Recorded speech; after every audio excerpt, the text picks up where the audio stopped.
Hi you guys, welcome back. And of course, if you are new to this channel, welcome. My name is Tracy Erickson, and this video is going to be about an alleged werewolf who also happened to be a serial killer from Bedburg. So stay tuned.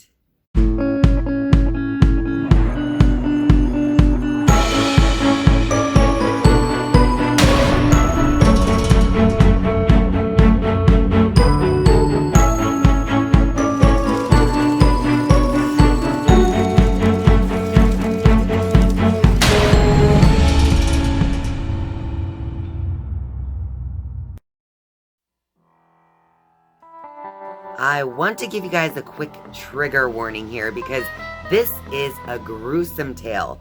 So please, only mature audiences should be watching this video.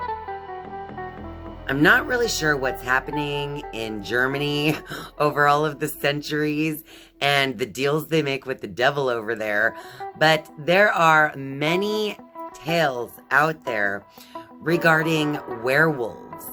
And the particular instance I'm referring to are werewolves that are created not by a full moon, but more werewolves that are created by putting on a strap or a vest. And then they are able to transform into a ravenous wolf. So it's a little different maybe than what you've heard in the past. If you've been watching my channel for some time, I made a video October 15th of 2019, and that video was all about the legend of the werewolf strap. And in that video, I shared two other accounts of werewolves around Germany who, in those tales, the werewolves were also changed by way of a strap or vest, rather than simply by the full moon, like we are told in some other tales. Today's video is all about Peter Stumpp, or Peter Stumpf, or Peter Stube, Peter Stube.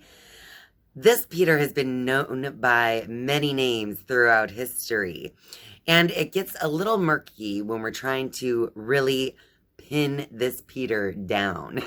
I'll just call him, for the sake of this video, Peter Stumpp.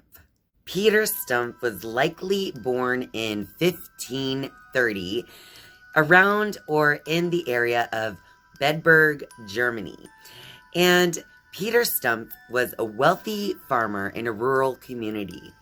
And he was well known within this rural community because he was always so friendly whenever he was out and about around town.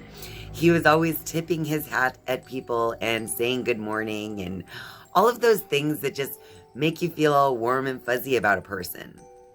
But according to a pamphlet that was transferred from Dutch to English in 1590, there was a whole other side to Peter Stumpp.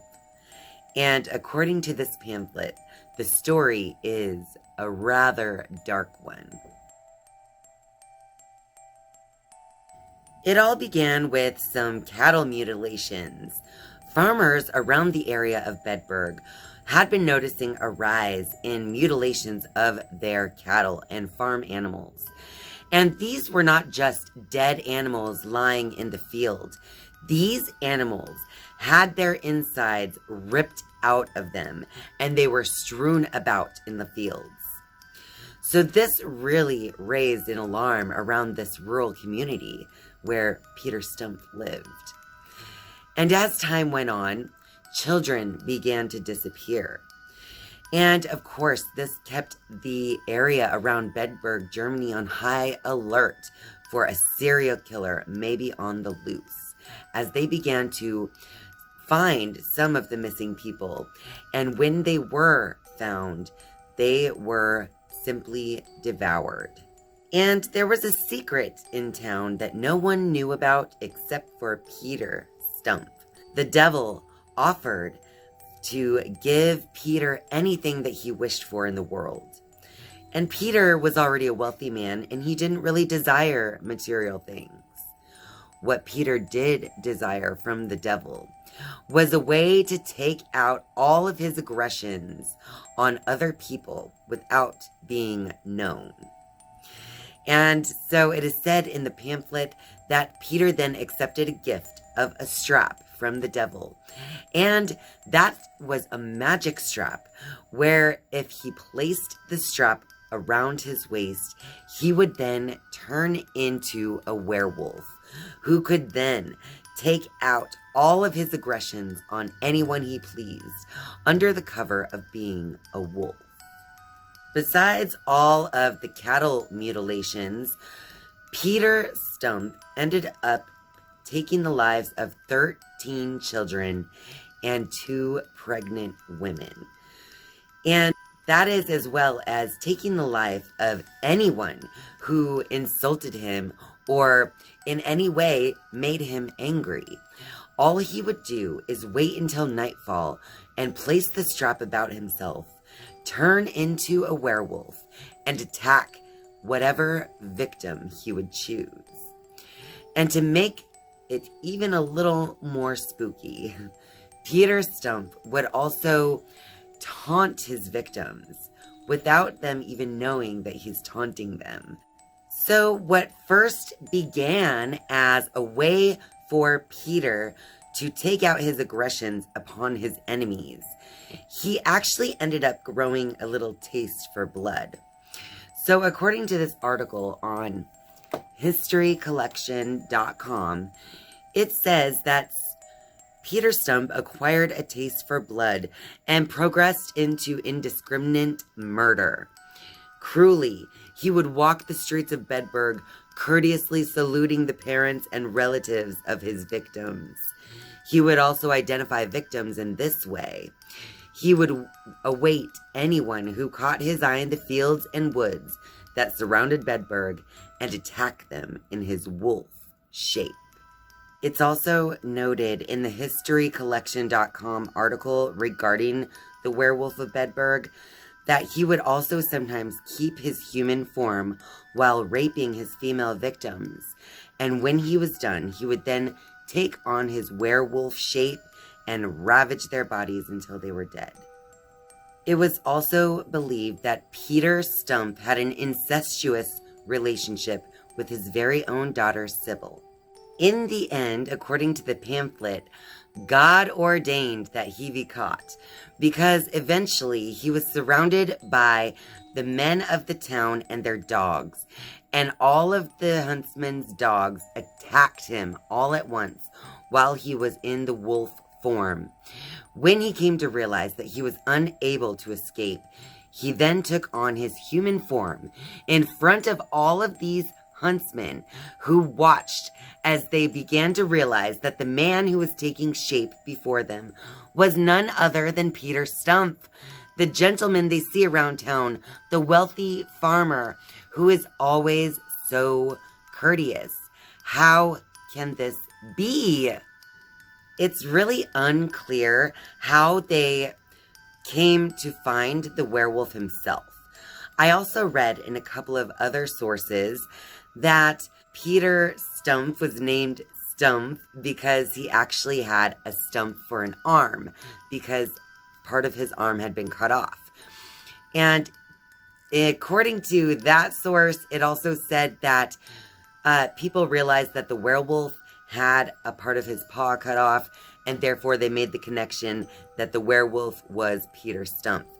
But I really like the story where the people in the town like surround him with their dogs and they all attack him until finally he has no choice but to turn back into a human in front of everybody and be completely caught red-handed.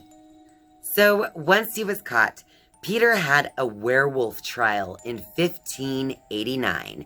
And so during this trial, according to Wikipedia, it was one of the most famous werewolf trials in history. So first they put him on a rack to be stretched so that he could be tortured to confess. And so he confessed to having practiced black magic since he was 12 years old. And that's when he also claimed that the devil had given him a magical belt or girdle.